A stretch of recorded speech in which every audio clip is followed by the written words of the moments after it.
But let me say, on this day, at this hour, I was at the Aga Khan Hospital. I had come on a mission which Jaramogi had instructed me to write a letter to Nelson Mandela, which he wanted to be delivered. And he wanted a meeting between him and Nelson Mandela before Mandela became the president of South Africa. Jaramogi left us in January 1994, and Mandela became president in May 1994. So it is a day I never really want sometimes to think about, because I think history today would have been different.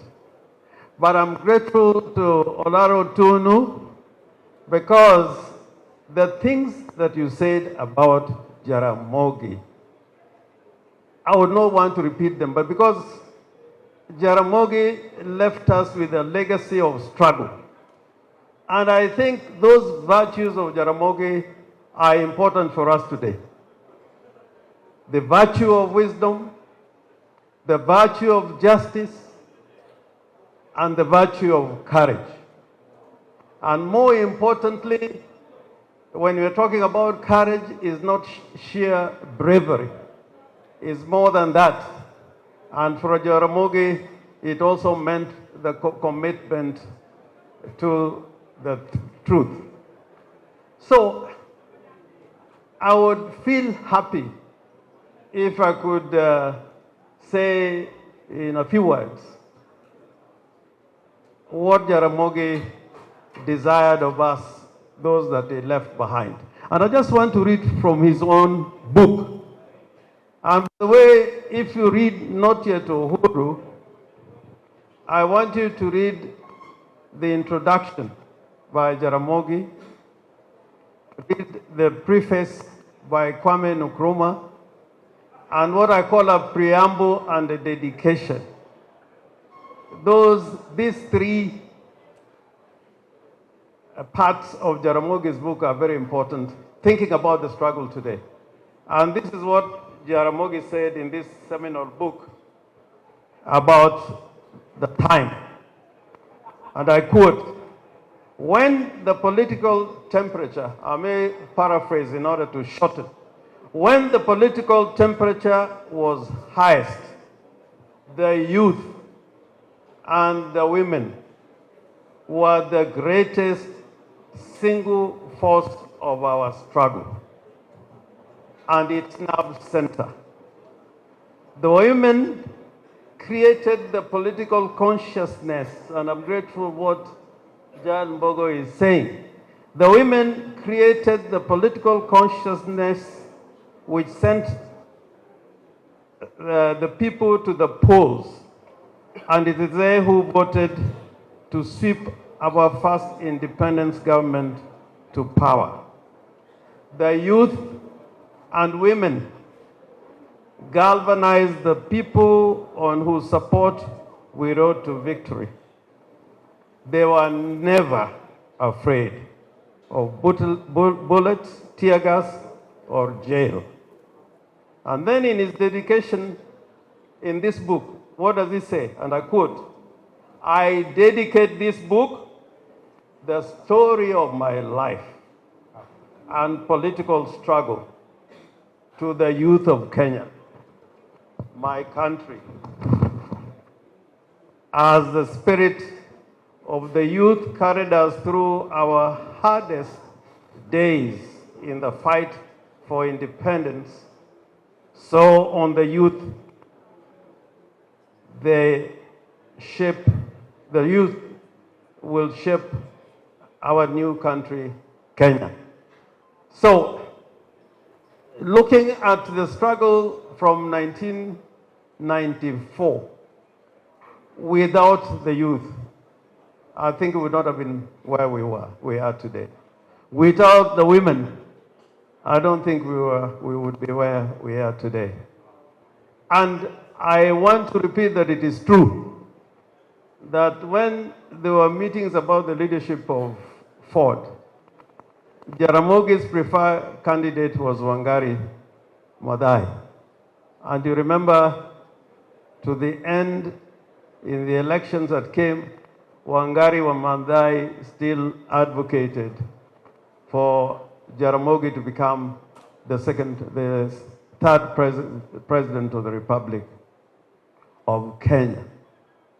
Now, when you talk about courage, I have never seen somebody of that age so courageous. I remember an incident that when we went to Garissa for a political meeting, and we carried all the political heavyweights to Garissa, including Martin Shikuku, Kimani Wanyoike, Dennis Akumu, Buya, and at the airport in Garissa, the military said we could not go through to go and hold a political meeting in Garissa. And when one of the people in Garissa offered a combi which found its way into the military, into the airport, some of us, whom I shall not mention, refused to enter that pickup. But Martin Shikuku was always very loud, sat at the back of the, of the combi. And Jaramogi, of all the people, sat on the front. And he ordered the driver to drive through the gate and the barrier that the military had put there. And we managed to pass through and get to Garissa town and held a meeting. And I remember Abuya crying that, oh, I've been hit by a stone, damu inatoka kwa mkono yangu. And Jaramogi said, unataka itoke maji. We ended up having a very successful meeting on that day. The second thing, if you read the book between what Nkrumah says and what Jaramogi says, is that on issues of principles, we should be steadfast. We should steadfast. And he cries in that book that the independence government was taken over by people who did not believe in the struggle. And today in Kenya, and I'm sorry, my friend Korea is here, and you're my very good friend. If you look at Kenya today, part of the problem that we have today is that those who are in power were never part of the struggle. And in this, we face a lot of challenges, and we must rededicate the struggle in Kenya to make sure that the progressive movement attains what Jaramogi desired of us, and it's never too late.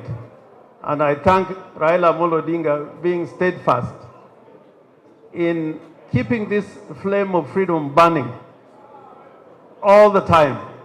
And I know it can be done. The other thing that I remember about Jaramogi, and this is the last point, I think we are tired and late. There's a time when through Jobo Mino, he had organized for a meeting in London between him and Tiny Roland to ask for funds for the campaign.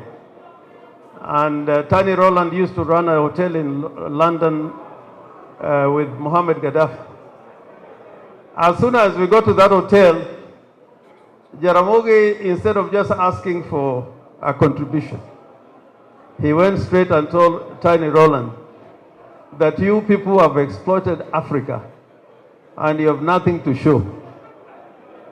And the worst is that Mozambique, Rhodesia, what is Zimbabwe now, and Zambia could have become independent countries if Londro East Africa had not engaged with reactionary forces, particularly in Mozambique. Now, when Tiny Roland walked out And I was trying to whisper to him, Jaduong, koro kiwacho motango oyud pesa ni nade? To owacho na to kotamre okowe nyaka nyise adier. So when Tiny Roland came back, he told him, I know you're Moi's friend. I will not stop you from giving him a contribution. But you must also give us a contribution because you know we are the ones who stand for the truth. And a testimony to that, when Jaramogi died, Tiny Roland was here, to say bye-bye to Jaramogi Oginga Odinga. So this is a life that is very difficult to replicate, but I think the legacy lives, and Kenya is in the right trajectory if we follow the footsteps of Jaramogi Oginga Odinga. Thank you very much, and God bless you.